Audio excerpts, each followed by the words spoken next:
All right. Hello to all of our viewers, and thanks so much for tuning in. My name is Liz Eggleston, and I work for Course Report, which is a resource for finding the coding bootcamp that's right for you. So if you haven't looked at Course Report yet, you can use our directory to find schools that fit all of your needs. And you should also check out our blog for unique features like interviews with students and instructors and founders at bootcamps across the world. So tonight we have a really special webinar plan that I'm really excited about. If you've tuned into our past webinars, you know that we typically have a guest from one specific school, but tonight we're joined by alumni from several online boot camps. So maybe you're familiar with these online boot camps. They usually match you with a mentor to teach you web development or another digital skill. And what's great about these online boot camps is that you don't have to quit your job, you don't have to move your family across the country or pay tens of thousands of dollars to learn how to code, but they are all different. So we're going to learn what makes each of these boot camps special by chatting with this lovely panel of alumni that we have below. So we have got Cody Karst from Thinkful, we've got Brittany Martin from Block, Hannah Marie from Skillcrush, Luke Tower from Tealeaf, Josh Brown from Code Union, and Stephen Fong from Firehose Project. So I want to remind everyone that this is going to be like a Q&A style webinar, so please use that questions tab to send in any questions that you have, or you can tweet at Course Report. And a few of you have emailed me questions before this, so thanks for doing that. And one other reminder is that we do have some pretty sweet discounts for a few of the schools. For Career Foundry, we've got like a 15% off discount. Block, we have a $200 off discount, and Skillcrush is a $50 promo code as well. So you can see details for those discounts in the showcase panel, which I'll make live in a little bit. And I'm also happy to answer any questions about discounts and scholarships after the webinar. So we are going to start by having everybody introduce themselves. So I will let you unmute yourselves as necessary and introduce yourself. Tell us your name, which coding school you went to, when you went. Brittany, do you want to start? Sure. So I'm a graduate of the full stack Rails apprenticeship from block.io. I graduated in February. I was a marketing manager for a startup before I completed the Block apprenticeship, and now I'm a Rails support engineer for a fabulous hosting company called Ninefold.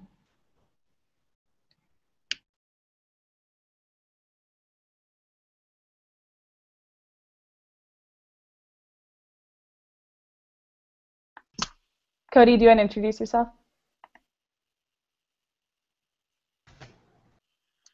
Cool. There we go. Sorry about that. Cool. My name's Cody Karst. I'm a graduate from the Thinkful front-end development course. It was about probably 5 or 6 months ago from that I graduated from the front-end course. And I'm a full-time freelancer now, and I started my own business called redbearded.com. And yeah, that's what I'm doing. That makes sense. Hannah Marie, do you want to go next?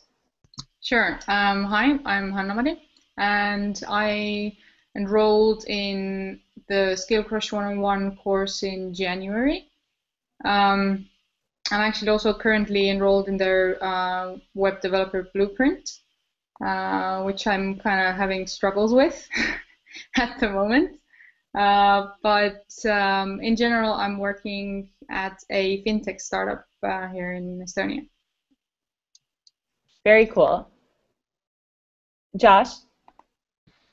Hi, my name's Josh Brown. I attended Code Union's Web Fundamentals course from, just graduated actually beginning of August, so a few weeks ago. I was a client relationship manager at Nplug, and now I'm a project engineer at Nplug. Cool. It's awesome that you stay at the same company. Luke, do you want to go? Sure. As you said, Luke Tower. I went to Tealeaf Academy last year in July. I started, finished end of October or so. Currently, I'm a software engineer at a company called RentPath out of Georgia. Very cool. Okay, Stephen?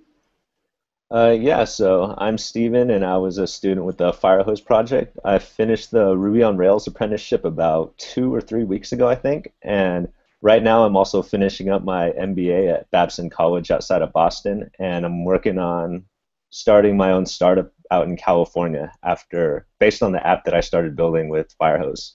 Very cool. Okay, we want to hear about that app in a minute.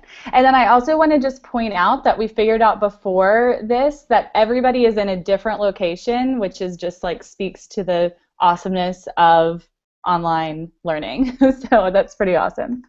All right, so first question, did any of y'all have any technical background before you attended your coding bootcamp, or on the other hand, like were any of you total complete beginners? I'll go. I would consider myself a complete beginner. I was an English teacher before, so I had basically no technical skills whatsoever. Before I took the course in July, I did some self-studying. I had a book on like C++ that I was working through and things like that. And I did try an online, it's called Treehouse. I tried that for like a month or so, but it didn't go in depth as much as I thought was necessary. So. I had taken some beginner web design classes when I was in college working on my undergraduate, and I had done some Code Academy. I did a Coursera course. Block definitely encourages you when you apply that they want to make sure that you do enjoy coding. And so, you want to make sure that you love, nailing bugs and all that. So it was important for me that I at least had a little bit of experience, but no, I certainly did not have a great deal of programming experience prior. Yeah, for myself, when it came to programming specifically or software development, there's next to none. Understanding basic generalities about technology was there, but programming specifically, yeah, there's started at ground level like everyone else seems to have. Cool. So we had a question from Jake about like which resources, if any, you used before you started your program, and even more specifically, if any of those like additional resources conflicted with what they taught you at a boot camp. Like, did you feel like you should have done, like what did you use, and did you feel like it was effective, I guess? I'll go. For me, like I did some Code Academy, stuff like that to kind of get myself into it. And I had a technical background just as far as the hobbyist, but I hadn't really done it professionally until I decided to go this way. But what I found, at least with Thinkful, is they pull all of their curriculum from all over the net. They pick the best resources, kind of curate it for you. And so a lot of the stuff I had seen before, and some of it was new. And so it was a really nice way to kind of how they threw it all together, and you learn through the best people in the industry. Cool. With that answer, did anybody else's programs have like that sort of curated content feel, or did everybody else's programs have like original content? Could you tell, or were they like picking things from across the web, or what did you notice? So Block is all original content. They have people specifically that are hired. They have an editor-in-chief who actually controls all the content for the 5 different courses they have now. They even have a game that you can play once you're pretty familiar with Ruby called Ruby Warrior. And a lot of people play that game having no idea that it's associated with Block. But I definitely have the sticker on my laptop proudly. So yeah, they definitely will look, and they often will put out original content for people just to learn about Block itself. So maybe even Thinkful might have pulled in some Block content at some point, because sometimes they don't even brand it. Interesting.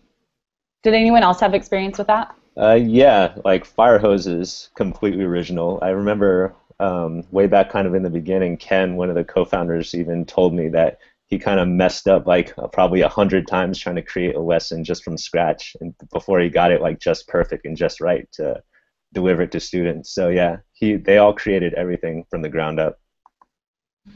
Yeah, that's the same way as for Code Union too. Jesse Farmer and John both work together to create the content, which is fabulous for being original and how well of a job they did.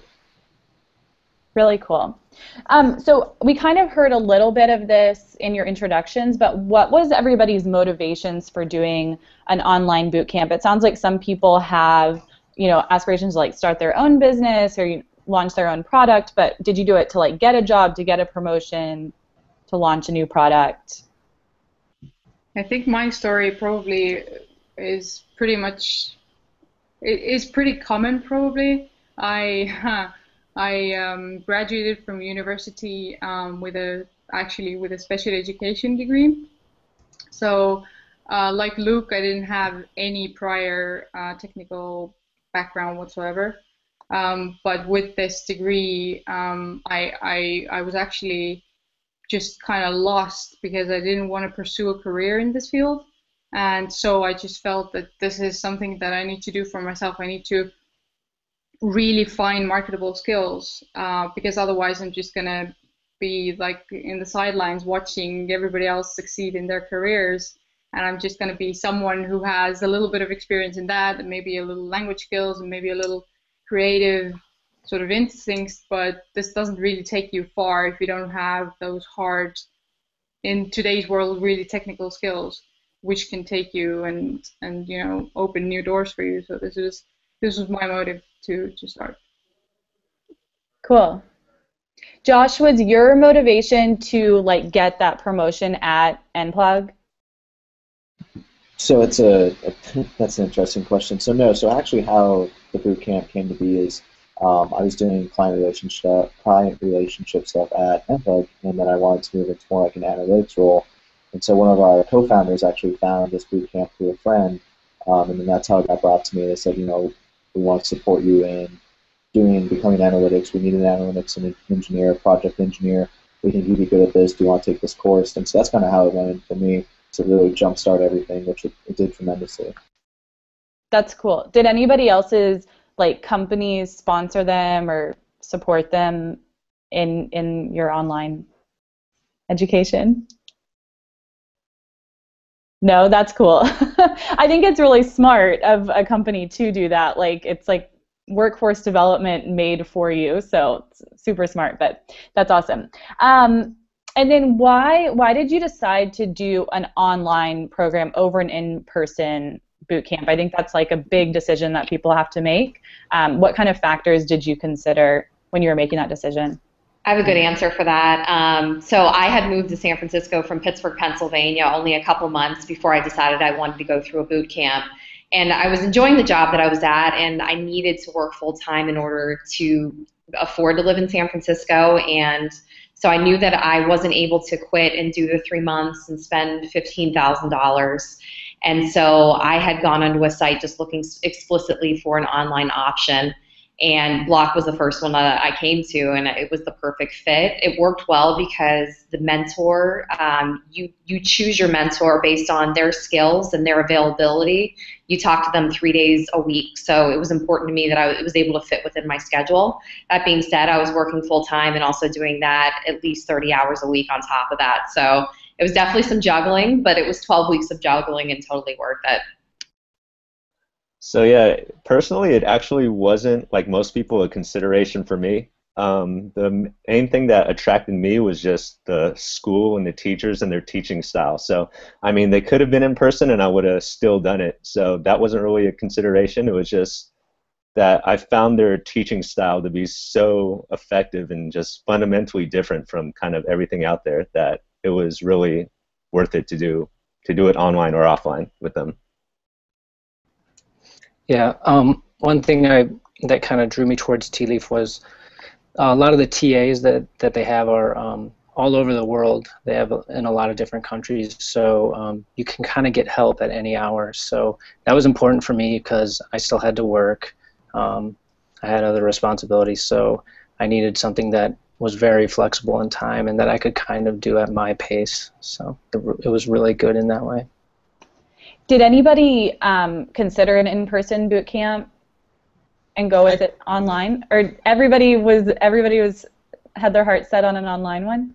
Well, I live in Idaho, so there's not really any local boot camps anyways to go to. And so when I was researching the places to go and found Thinkful and everything and contacted them, and they were just so helpful that I ended up going with them, which was a good decision in my end. But I really came down to I wanted to spend time with my family. That's kind of why I did a career change. So working online gave me the option to see my kids grow, to spend time with my wife, and to still be here instead of having to disappear. That's totally fair. Did everybody, oh, I'm sorry, go ahead. One thing about, moving to another place, and the tuition was not even comparable. They're so expensive, I thought, and I was pretty skeptical in general of the whole boot camp idea. I mean, it turns out it ended up working out really well. I was able to start a completely new career, but I always thought it was a little odd to think that I could, to go somewhere and pay that much for something that lasted maybe 12 weeks. I didn't seem worth it to me. Yeah, I actually also started to do an in-person, I guess you could call boot camp with Startup Institute. Interesting.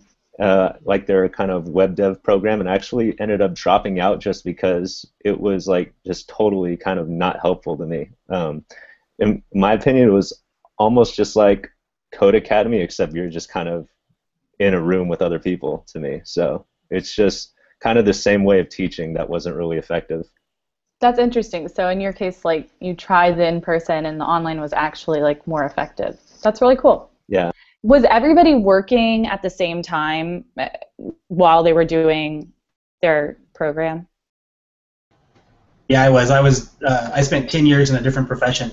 So when I decided to switch everything up, I had to continue working. But while I was doing my front-end course at Thinkful, I actually was able to start picking up clients. And I was able to go full-time by the last month of my program into freelancing. That's awesome. I think go ahead.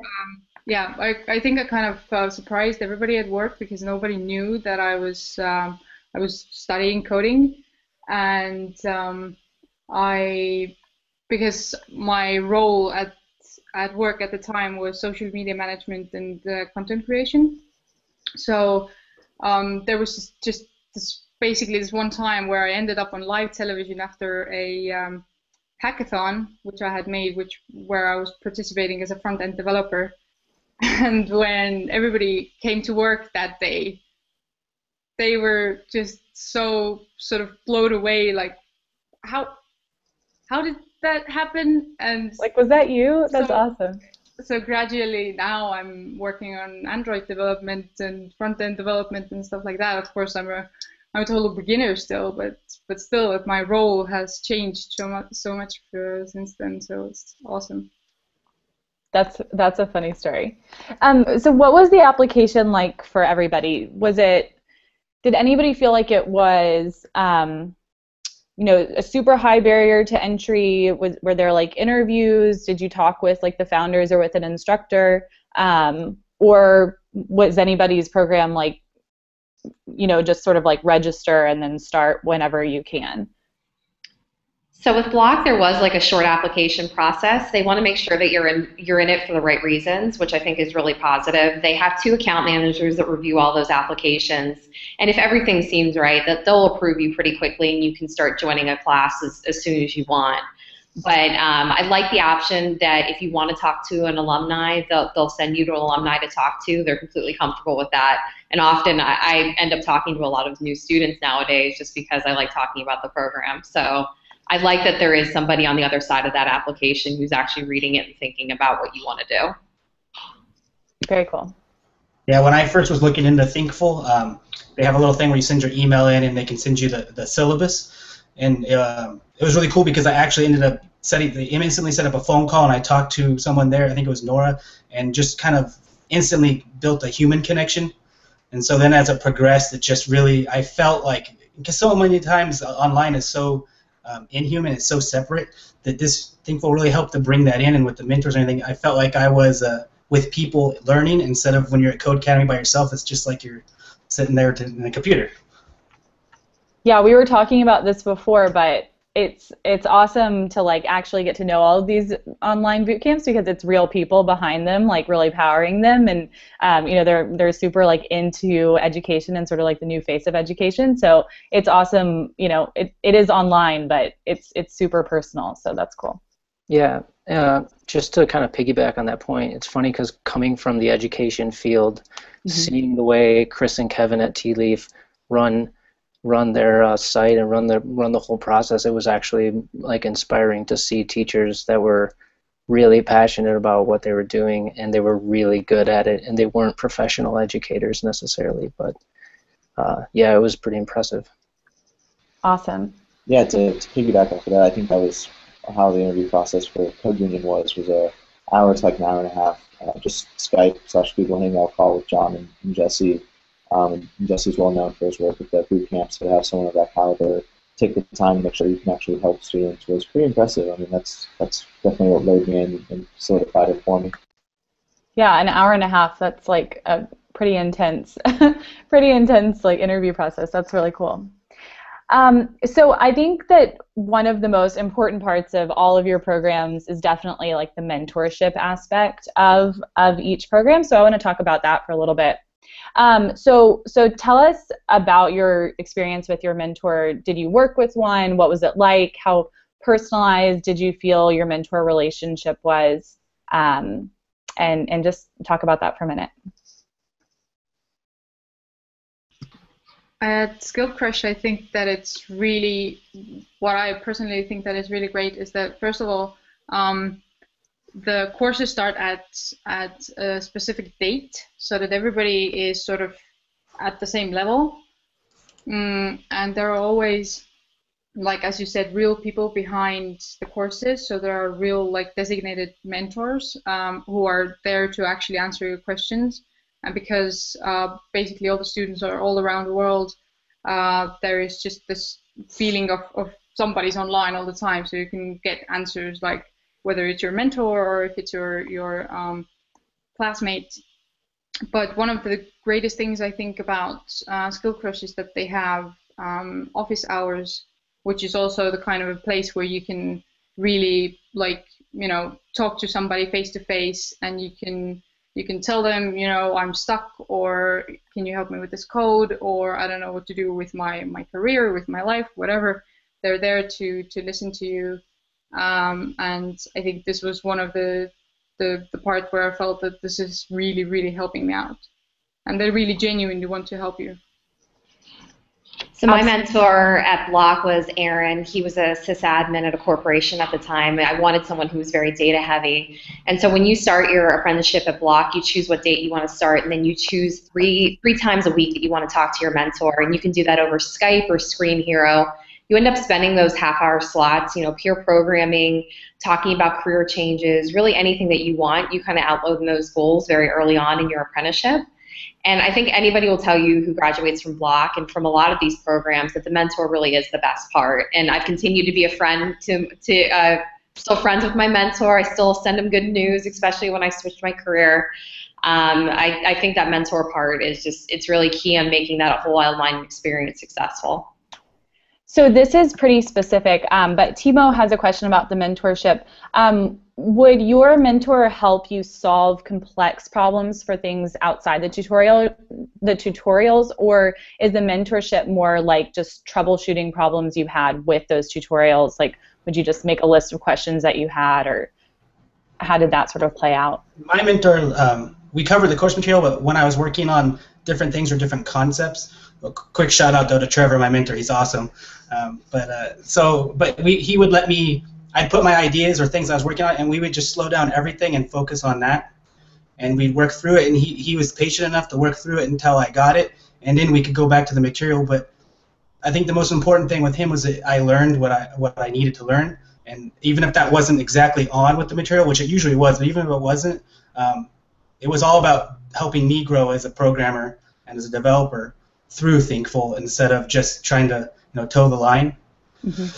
So he was super helpful, and I would send him questions all the time, and I think he took extra time with me actually and helped me out with emails and stuff like that, but he just was really awesome, and that was the reason why I was able to succeed. Yeah, definitely, me too. So my mentor was Ken, and basically you could pretty much ask whatever you want about programming, and he'll have an answer for you. So the process is super custom tailored to whatever you're looking for, whether you're looking to be like a junior developer or freelancer working on your startup like I was. So in the capstone portion of my mentorship sessions, for instance, my app needed some real-time functionality, so I wanted to use Firebase, and it was something like Ken never used before, but he actually went and learned it on his own pretty quick, actually, since he's really good with the stuff, and then he kind of taught it to me too. So it could really be anything that you require. It's just super custom tailored to whatever you want to get out of the program. Stephen, did you have the idea for your app before you started Firehose project?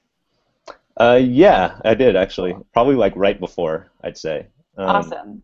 Yeah, like So like you had like functionality that you wanted to build in. Is that sort of like how y'all structured your time with your mentor? Yeah, so like as far as the capstone part where you build your own app, they'll go through and kind of wireframe the app with you. But in my case, I've already been through kind of that process before, so I kind of brought them like wireframes and walked them through it. Like this is kind of what I want to do. And yeah, like obviously like the functionality is going to like expand as you kind of start out and go through it. So I mean, they're kind of there with you like as much as it expands. So like if there's some kind of custom technology that you don't know, or they'll work with you to kind of understand that. Very cool. So Josh, with Code Union, it's Jesse and John. It's not like a mentor network necessarily. Can you sort of talk about how you were like mentored and taught with Jesse and John as opposed to like being matched with a certain mentor? Yeah, I think that was one of the stark differences is there's no middle individual, it's the students and then Jesse and John. So basically how it would work is we'd have a ton of like little scripting tasks and we'd submit feedback or requests for feedback, and then John or Jesse would review them within 24 hours, get them back to us, usually like within 12. I'm not sure either of them actually sleep on a normal basis, but and then we would do 2-hour sessions a week as a group, and then also John was open to as many one-on-one pair programming sessions as you wanted. So I took advantage of a couple of those. It would be anything from like Heroku with like web application sound working to just like general things that he'd explain in depth. So it was really one-on-one. I still talk to them every single day pretty much. We use Slack, which is just like a chatting software modern day, kind of like AOL Messenger was back when. So yeah, it was great, honestly, that consistent interaction that was just anything and everything. Cool. So you were actually like interacting with students, with other students in your cohort. And then Tien had actually asked a question which was similar. So were you able to develop like a network with other students in your online program? Was anybody else like in communication with other people in their program at all? Thankful they have a Google community chat with everyone in the course that starts at the same time, and so you essentially have a whole community to sound off on. And they do the office hours too for different times of the week. You can meet up with the particular mentor that knows the subject, and you can ask them questions about anything you're going through on top of your already weekly mentor meetings. So we had office hours as well. Sounds like a recurring theme that you could talk to other students, and they always had a mentor on deck to talk about that specific apprenticeship. Something that they're working on that I'm really excited about is Block's building out their Alumni Network on Facebook right now. And so it's great being in that private group, because if you want to sound off on anything related to Block or apprenticeships or anything, you have this really nice community that just keeps getting bigger and bigger. Really cool. Did anyone else want to add anything to that? Did anyone else like interact with their fellow students, or was it pretty much like one-on-one with your mentor? No, absolutely. I was all the time. Sorry, I was all the time talking to other students, and the greatest thing I think about it is that because the classes start at like set times, with the other students you're kind of on the same level, so that you can actually help each other out, and through this like communication with others, I just learned so much. Plus, like the people, of course, are just awesome. What can I say? And even though I feel at the beginning I felt that I'm like in the periphery somewhere, like way across the world, and there's nobody here, and I'm just like alone in my neck of the woods. But it actually turned out that there are quite a lot of people in Europe, and especially in my area. So we have actually, also gotten together, and I've gained a lot of friends. So it's, the distance is no issue here, I think. Very cool. Luke, did you want to add something? Yeah. I can't actually. You know what? I kind of think I lost my thought. That's all right. I'll get it. That's totally fine. So how personalized or custom did you feel like your program was to your needs? Stephen had sort of talked about this, that his program with Firehose was very custom. And then John had a question: how do some of the different courses provide personalized feedback both on a professional developer skills level and like feedback on your code? Like, are they concerned with you being like a well-rounded developer, like getting a job, things like that, or is it really just getting through the lessons? I can jump on that one actually. Cool. So at Tealeaf, it's actually, there's really not much of a custom curriculum. It's very detailed, and it goes very deep. It's very in depth. They're very concerned with creating professional developers. So their third course it contains, I think, like 60% of their content. And it's all test driven, and you build a pretty robust application. Very complicated. It's very hard, and that's kind of where I think they stand out is that the curriculum is very challenging, and you have to be motivated. You have to be into it. You can't coast through it and just kind of finish assignments easily. Cool. Does it? Oh yeah, Stephen. Oh yeah. So like kind of adding on that, like once I was chatting with another student that was actually in Germany, and he was working as a product manager for his company. So he was like really interested in like really strong tests and stuff. So like his program, for instance, would have been more custom tailored around like test-driven development or whatnot. And so yeah, it's basically whatever you really want to get out of the program, they'll just kind of mold their mentorship approach around that. Like I know Ken used to be a team lead at PayPal, so he's been on like both sides of like the hiring spectrum for technical developers. So if that's kind of what you're looking for, he'll be able to guide you through that to become a successful hire, hopefully, at a startup. Yeah, I found that a lot of the customization comes from your mentor, specifically, at least with Thinkful. The course, everyone who goes to the front-end course goes through the same material, but what everyone learns different. So that mentorship, I think that all of us have in common, is what really defines the course and what gives you that custom learning feel in the one-on-one. And that's how I was able to get through parts that were really tough for me. I completely agree. The mentor definitely is that customization bit. A big part of Block is you go through these assignments and you submit projects, and so the person you're submitting that to is your mentor. So he or she is the one who's reviewing your code, making sure you're putting in the right tests, and really making sure that you are developing good and healthy habits as you become a developer into the real world. Cool. But it sounds like Brittany with Block and Cody with Thinkful and Luke with Tealeaf, it was a structured curriculum that you went through, and everyone was going through the same one. Yeah, and that was actually pretty important to me because I looked for a lot of online I looked through a lot of different resources, and I needed something that was very structured and that was in depth, because you can find a lot of things that teach you the basics, but it's really hard to find, the important skills that are kind of the next level stuff. So awesome. I have to agree with Luke on that. That's one of the reasons why Code Academy and those things self-taught weren't working for me, because I needed to go that step deeper, and I think the structure helped make sure I cover everything, so I'm well-rounded, and then a mentor adds the custom part to it. Very cool. It's awesome.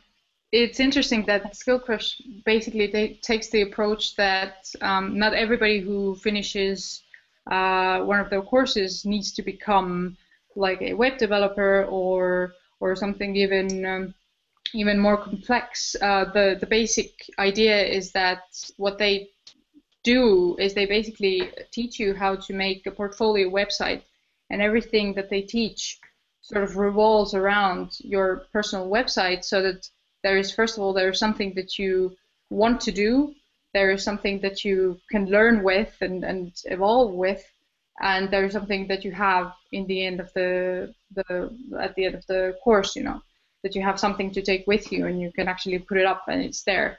So I think Skillcrush is also pretty popular among people who don't really know if they want to become developers, if IT is their thing. I didn't know it myself. I'm up to my neck in code right now. I think I took it further than most of the people or many of the people in this course. But but it's probably more directed to people who just need something to either their creatives or their stay-at-home moms or their people who just want to have that extra edge, you know, to sort of market themselves on the job field and their products or their blogs or whatever. So it's like, I think it's in that sense a little maybe softer than many of the schools, you know, discussed about here. So. Yeah, I think that makes sense. That Skillcrush is a bit of a more of a an introduction, and then you can go a little bit deeper with some of the other blueprints as well. Hannah Marie, with Skillcrush, I know that it's not only for women, but it is a strong like female community. Did that have any impact on your decision to do Skillcrush, or was it just the content of it? I think I kind of stumbled upon Skillcrush. So when I was just looking back at it now, I realized that I didn't even look further than Skillcrush because it just was there. It appeared, and I just felt that this is something that I want to do. So I think it didn't impact my decision. I think it was more of the feeling of the community and how they were approaching the things.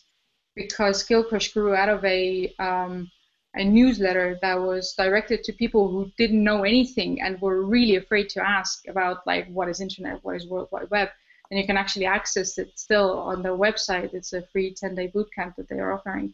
But I think that what appealed to me about Skillcrush was really about the thing that they just sort of take those really, you know, out of the world concepts. If you come from a soft area like I did, and they just sort of visualize it in a way that you can actually understand it. And of course, like coming from the warm fuzziness of Skillcrush and entering into the real world and trying to sort of grasp the concepts. Of course, I mean, just the presentation is different, but it's still the same. And I feel that it really gave me the basics. So I didn't have to miss a beat. So I actually understood everything. So that now I can go and take the more difficult concepts and also digest them. And it's okay, you know, that I didn't have to start off with such a academic approach or very, very strong approach. Sure. And I like that you mentioned the newsletter, because if people are not subscribed to the Skillcrush newsletter, you should be. It's so great. Ada, their founder, is just like an incredible writer and super engaging, and I love getting her newsletters. And I don't love getting a lot of people's newsletters. So, okay, so a lot of you I guess all of you were working full time. Did you feel burnout at all during your program, or did you ever like get off track, or was everything just like perfect the whole time? And how did you sort of like overcome, you know, getting off track if you did? I wouldn't say off track would be the right word. You just get stuck sometimes, and especially when it's that new. But that was one thing I thought Tealeaf does a good job of, is they get you unstuck quickly. They let you work on your own, which in my experience is actually really valuable. I need to spend time with something on my own without having someone telling me how to do it necessarily, just to kind of explore it. And then when I just hit the wall and I've struggled for a long time, when I can get an answer, usually after posting on a forum, you would probably see an answer within like a half an hour usually. So I had all of the context in my head to now understand the answer in a new way, and it was more valuable that way. So yeah, so I wouldn't say I ever got sidetracked, but you know, sometimes you just work for a long time and you're not figuring it out, and that's when you need someone that has experience and has the knowledge to kind of just give you the little piece you need to keep going. Yeah, I think that, you know, everyone probably, burnout would probably be a bad word, but experiences a few moments of stress trying to balance work life and something they're really passionate about and pursuing. Thankfully, what made it easier is just knowing that, like John or Jesse, like I had their cell phone numbers, which I never actually used, but I could send a text if I needed to. Like if I was really stuck on something, and they would respond. But otherwise, I knew like within like 12 to 18 hours, respond with like a ton of feedback. Or I can wait for, they offer classes almost every single day that I could like hop into. They would teach some of the same content because sometimes people's work schedule wouldn't allow them to get there both days. So I knew I had that too. So I mean, I think just the way it was structured made the stress go away a lot easier. And they just really made it so that they understood, like, you know, we're trying to make you a professional engineer in the end if you want to be. And so it was just helpful the way they structured it.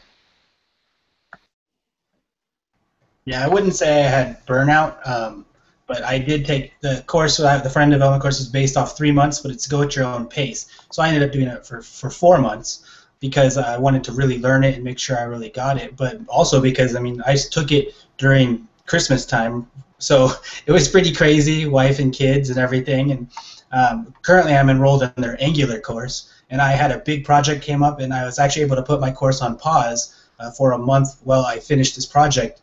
And then I just picked it up again a week ago, and now I'm just back into it. But that flexibility kind of helps you so you don't have burnout. And it really showed me that they care, too. They want to make sure I learn it. They're not just there to get money or anything like that. That's awesome. That's a really good answer. I love that. Does anyone else want to add something? I just wanted to add that maybe it's a common practice, but it's great that Skillcrush doesn't sort of kick you out. You can be the 40-year-old man living with their parents for eternity, really, because I also got off track right around JavaScript. I don't know what it is. I just don't get along with it. But I just skipped this part, then I went right into like Git and Ruby. And now I'm doing Android development, and I know that when I get the feeling, I can go back and revisit and do all the lessons again and go back to JavaScript as well. And it's just great that that is all there, and I can still tap into that resource.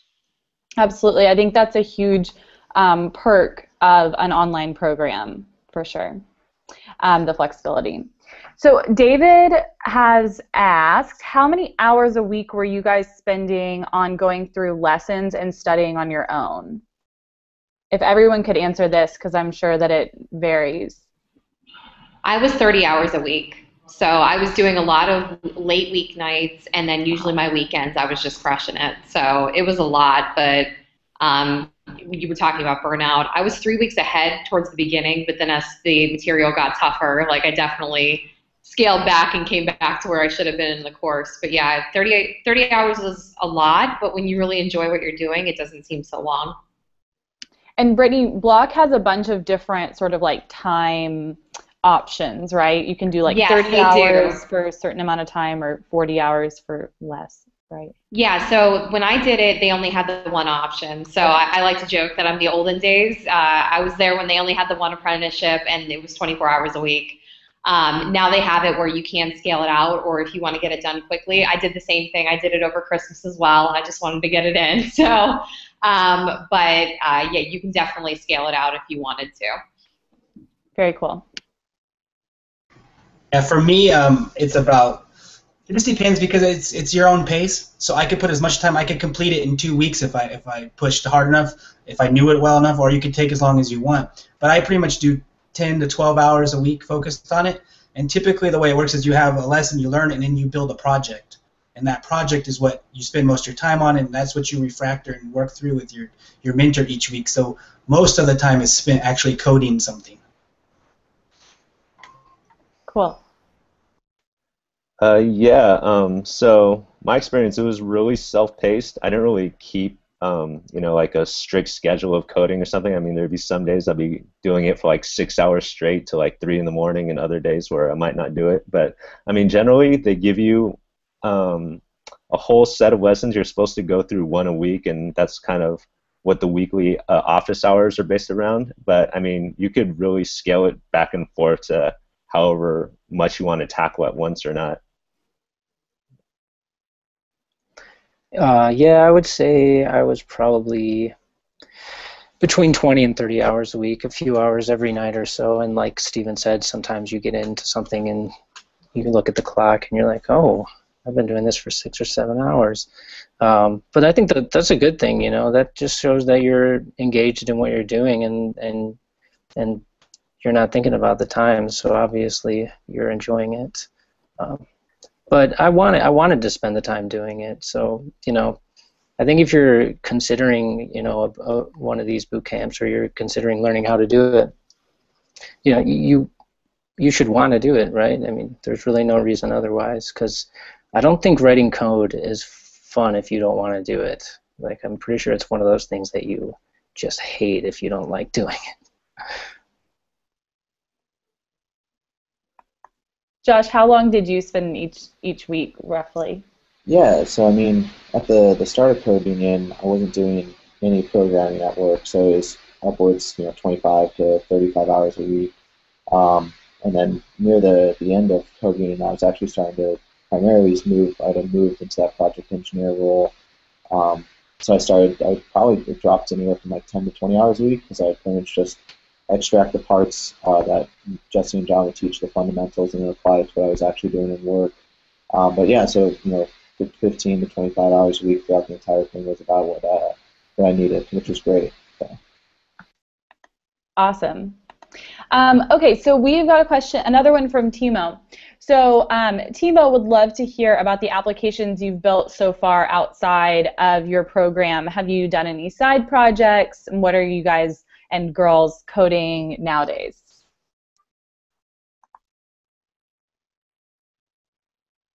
I guess I'll go. So yeah, Steven, tell us about your app. Yeah, so I'm still. Are you ready to?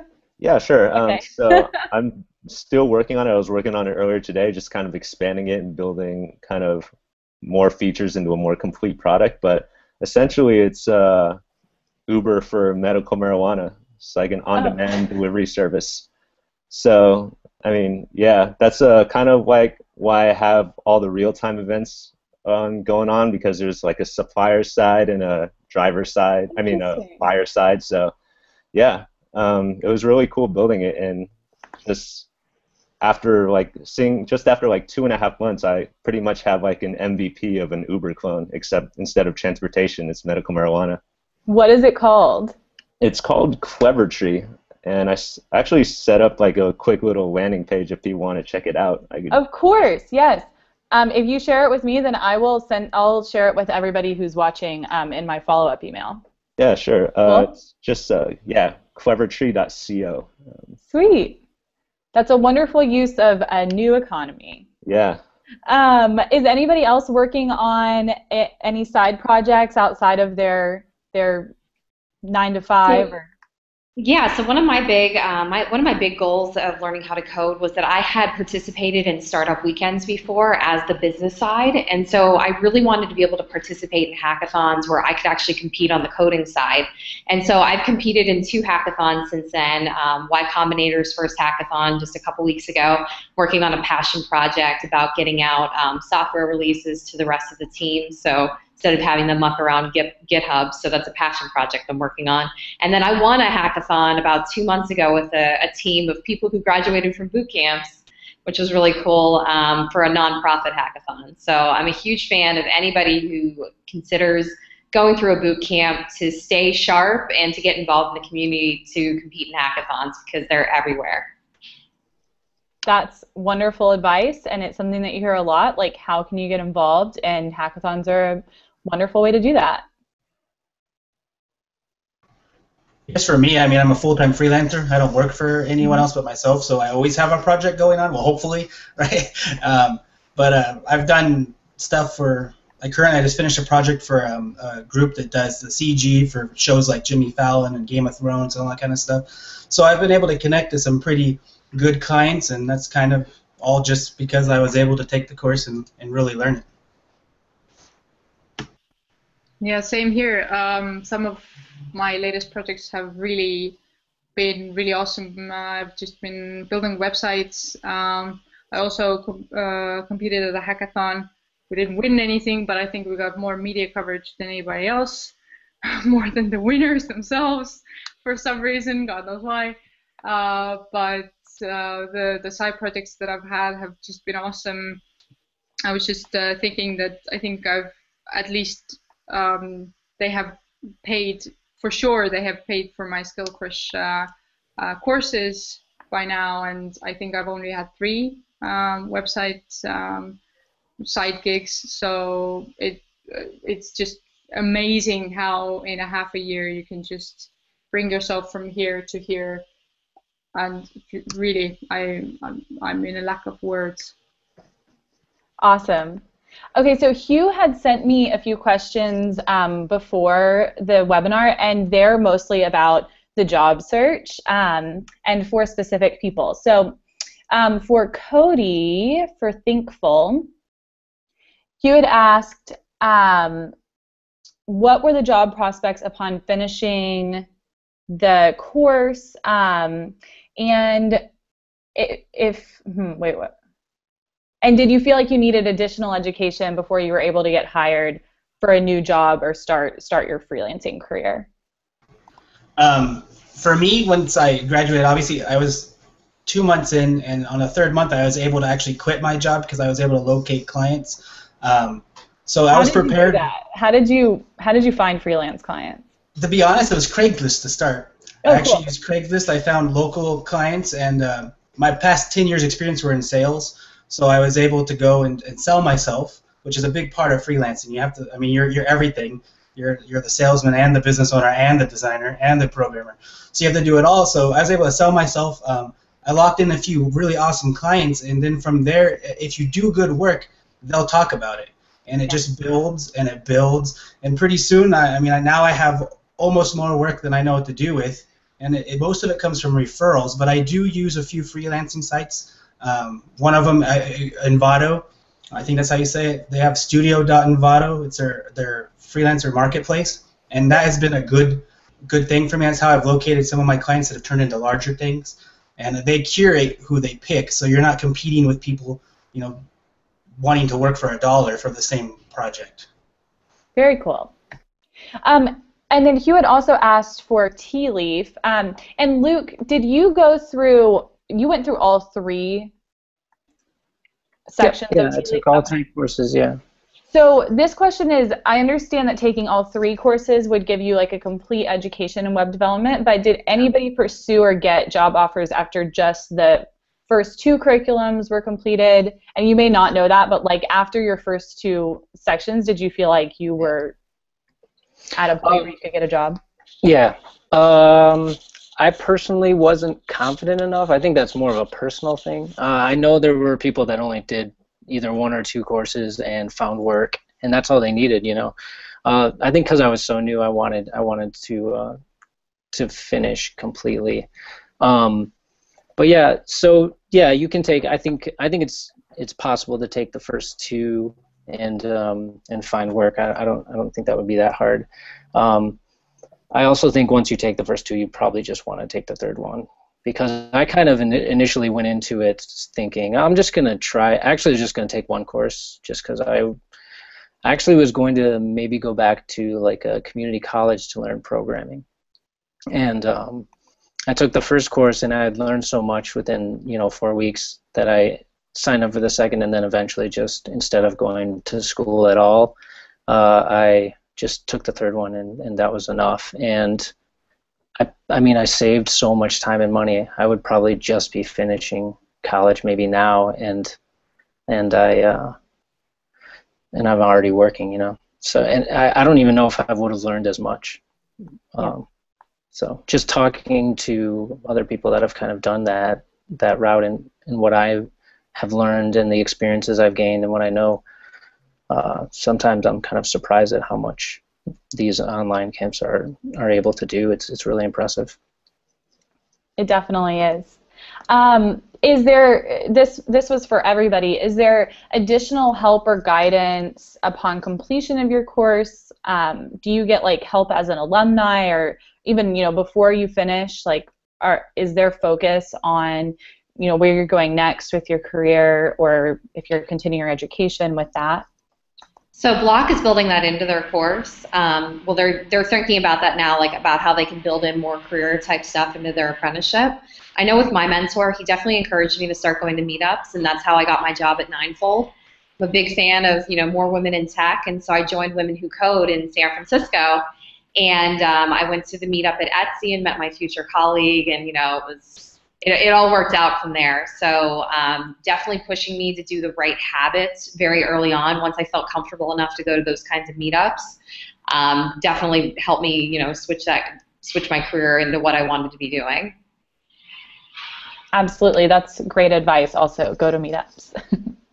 Yeah, so I mean, the guys at Firehose are super cool. Like I can email them pretty much anytime. Like I'm done with like the official program now, but I can email them anytime with like any questions or help I need. I mean, like just the other day, I emailed Ken. I was like, "Can you check out this little bit of JavaScript code? I can't figure out why like this Ajax call isn't working." And he was like, "Yeah." He typed out like 3 paragraphs or so, kind of explaining. So, I mean, they just really care about their students, so they want you to like kind of keep them up to date with what you're doing, and they're really happy to see that you're, still hacking away, I guess. Yeah, absolutely. It'll be really cool also. I mean, all of these programs are relatively new, for, being businesses, they're relatively new. And so it'll be cool to see, once there's like larger and larger alumni networks, like how that sort of affects it. Y'all are all in different places. Like once there are a ton of people in a ton of different places, like how that'll, sort of develop into something real. So that's really awesome. Does anyone else want to talk about their sort of experience after the program with being an alum? For me, the Skillcrush Network has been a tremendous help, really getting me to the side gigs thing, because it has helped me a lot to do those things, because I just developed my skills so much. So so the mentors, especially Ada herself, the CEO of Skillcrush, has helped me with contacts, and just the fact that they're there, and I know that I can really just ask about anything. It doesn't have to be course related, and I can just share my great news, and also the alumni group that we have at Skillcrush. There's job listings. There are people posting, I got hired, I got promoted.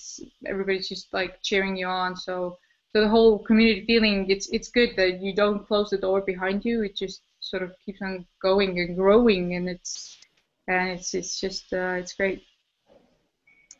That's wonderful. Yeah, I'd have to say, like I said, Code Union, like we have a Slack channel for like people who are currently in the course and people who are alumni now, like myself, and so I'm in there every day answering some questions, and if I actually need help with anything, John or Jesse are more than willing to look at something. Just the other day, I had a small, simple blip in my Ruby code, and John just pointed it out and was like, "Oh, you want to fix that because later on you run into errors." So I mean, just little stuff like that. It's that Jesse and John are really just like friends now after the fact. So it's a cool experience, I have to say. That's wonderful. I know how creative our block is doing that. Build out. I think Thinkful, they're building the same thing right now, and so really developing that alumni thing. But one thing I did get, and I think probably a lot of people got it with their programs, I got a certificate, a digital certificate online of my completion that shows my projects and different stuff like that. And I've actually used that for some of my clients to show them for an early portfolio before I had my full site built out, and it actually helped me land jobs. So.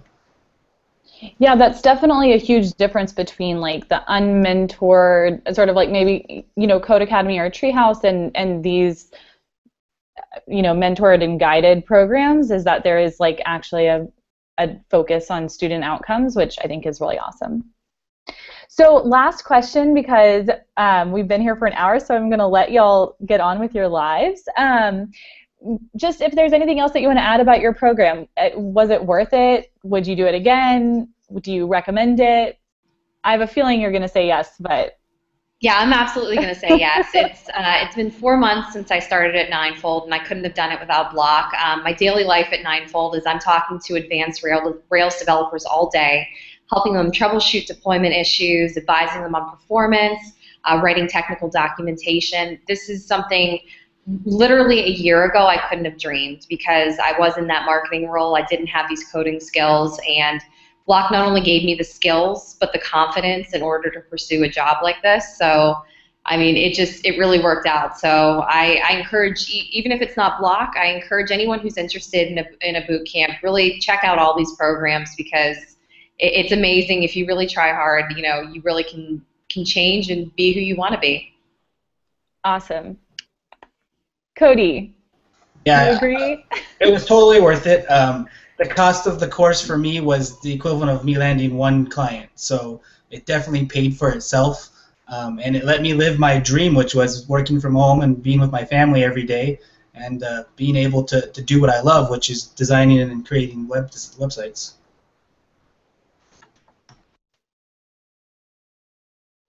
Very cool. Does anyone else want to add anything about their programs? Nothing specific about the program, but well, its impact, I guess, is what I wanted to say. Is just that my life is totally different now. It has totally changed, not only like right now, but my future. Like there's so much opportunity now that was not there a year ago, and yeah, kind of like what Cody said. I think the first paycheck for my job paid for the entire education. So it's like the value is so high, it's unbelievable. So cool. Yeah.